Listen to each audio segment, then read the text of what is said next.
Hi Candles, welcome to Candler Learnings. This is Hima, your economics tutor. So today we are on the second session of our first chapter, which is development. So we'll start with a concept called national development. What is national development? Have you ever wondered? You might have not. Well, think about it. What do you want your country to do in order to develop? What do you want? Just think about it. I want you to think about everything that I am asking you. So, national development, just like the concept of development that we discussed in the last class, it can be different to different people, it can be unique to a person. Just like that, it can also be conflicting to each other. For example, my idea of national development can be entirely different from yours, as well as my idea of national development can be conflicting to yours, it can be against yours. So, in order to understand national development better, we can consider these questions. Are all ideas considered equally important? So, I just told about national development ideas. So, are all these ideas equally important? For example, consider I have an idea regarding national development and you have an idea regarding the same. Is both considered the same, or do we give a special importance to one idea? Well, it depends. There are other attributes that we take into account for discussing this. For example, if my idea benefits a lot of people, if my idea is practical to implement, if my idea is easy to implement, then yes, my idea will be given more importance. Okay. The next question, if there are conflicts, how do we solve it? How do we decide? Well, I just told that the ideas of national development can be conflicting sometimes. So, when such conflicts arise, how do we solve it? Where is the solutions? Well, maybe we can just compromise between both the parties. Maybe we can take a decision that is fair to both the parties, or anything else. Then the next question is, what would be a fair and just path for all? That is very important because it is national development, it is not one's own development. So your idea of national development shouldn't be disrupting the life of another person. So that is very important. Whatever idea it is, it has to be fair, it has to be right for everyone. So the next question is, would the idea benefit a large number of people? Now, as I told before, it has to benefit a large number of people. It should not be just about you, because if it's just about you, then we cannot call it national development. It's just your development. So it is national development when it benefits a lot of people in the country.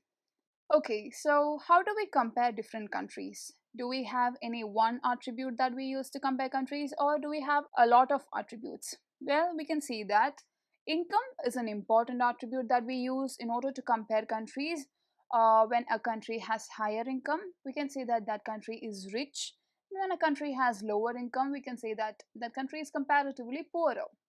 But do we take what do we take? What is this income of a country? Well, income of a country means that the income earned by the residents of that country.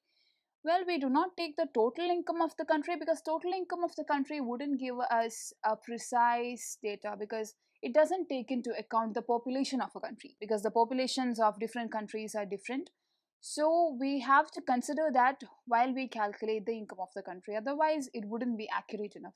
So what do we use instead of total income? We use average income, or we can call it per capita income. That is also right. And how do we calculate per capita income? Well, per capita income can be calculated by dividing total income of the country. That is, we add all the incomes, all the income that all the residents earn, and we can add it, and then we can divide it. We can divide the total income of the country with total population of the country, and then we'll get average income. And average income is the income earned by a person on average. That is what we take in order to compare countries. Now, coming to classification of countries. How do we classify countries? Well, it's not us that classify countries. According to World Development Reports by World Bank, there is a way that we can classify countries to rich and poor. Rich countries, well, we can call a country rich if the per capita income of that country is above or equal to 12,056 US dollars per annum. And we can term a country as poor country if the per capita income of that country is equal to or less than 955 US dollars per annum. Well, we have to note that this data was given in 2017. That is an important point. Well, after this classification, you might be wondering what is the category that our country, India, belongs to. Well, when it comes to India, India's per capita income in 2017, it was US dollars 1820, which is 1820 per annum. So it is not as poor as the category of poor countries, but it is not anywhere near to the rich countries. So it is somewhere between, it is just above the poor countries. So we can call it low middle income country. India can be in the category of low middle income countries. Okay, now coming to income and other criteria.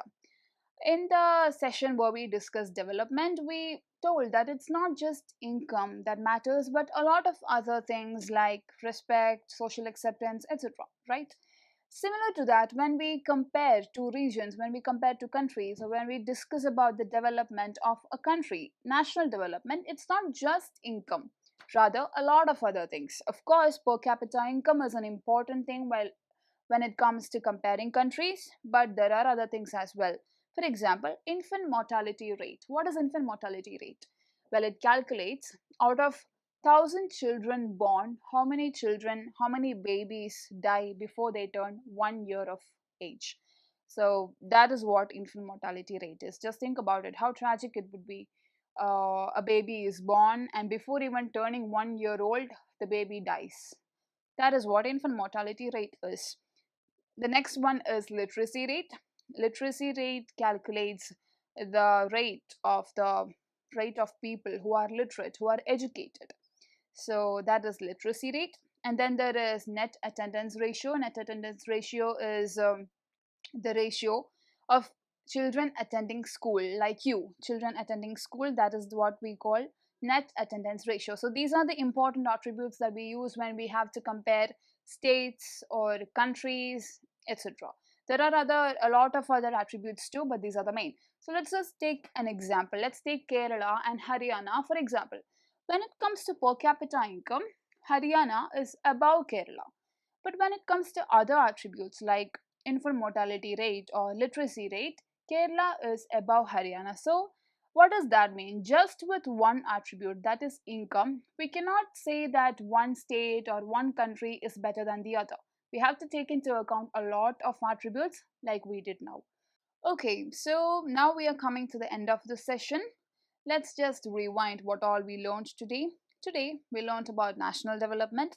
We learned about income, which is an important attribute for comparing countries. We learned about average income, how we use average income over total income because that is more accurate.